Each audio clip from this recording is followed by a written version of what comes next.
Elle est la première tête couronnée anglaise à faire le déplacement en Ukraine depuis le début de la guerre en Ukraine. Lundi 29 avril, la duchesse d'Édimbourg était à Kiev pour rencontrer le couple présidentiel ukrainien, alors que les conflits continuent de faire rage, 2 ans après le début de l'invasion russe. Publicité dans la matinée, Sophie d'Édimbourg a rencontré le président ukrainien Volodymyr Zelensky ainsi que la première dame. Elle effectuait ce déplacement à la demande du ministère des Affaires étrangères, du Commonwealth et du Développement, rapporte Hello. Invitée ensuite au centre d'aide des survivants des Nations Unies dans la capitale, chargée d'apporter un soutien psychologique et juridique aux personnes dans le besoin, rapporte La Couronne, la duchesse a échangé au sujet des violences sexuelles liées au conflit. Plus tard, elle s'est rendue auprès de femmes bénévoles qui viennent en aide aux victimes de la guerre, notamment les enfants.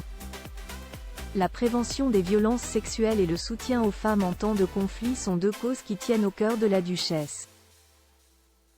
C'est en 2019, à l'occasion de la Journée internationale des droits des femmes, qu'elle annonçait rejoindre le programme des Nations Unies pour les femmes, la paix et la sécurité, Women, Peace and Security Agenda, dans l'optique d'aider à donner une voix aux femmes et aux filles qui se voient refuser leurs droits fondamentaux en tant qu'êtres humains et qui sont victimes de préjudices et de violences à la suite d'un conflit, avait-elle déclaré.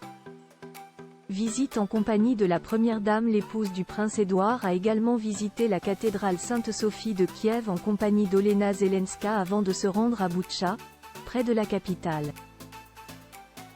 Elle a rendu hommage aux victimes devant le mémorial érigé en mémoire des plus de 410 civils massacrés par l'armée russe au printemps 2022. Sophie d'Édimbourg est également allée à Irpin où l'immense pont de béton avait été volontairement détruit par les forces ukrainiennes, dernier point de passage pour les Russes avant d'entrer à Kiev. Toujours neutre sur les questions politiques, la famille royale anglaise est sortie de son habituelle réserve pour condamner les attaques russes. En mars dernier déjà, la reine Camilla recevait Olena Zelenska à Clarence House.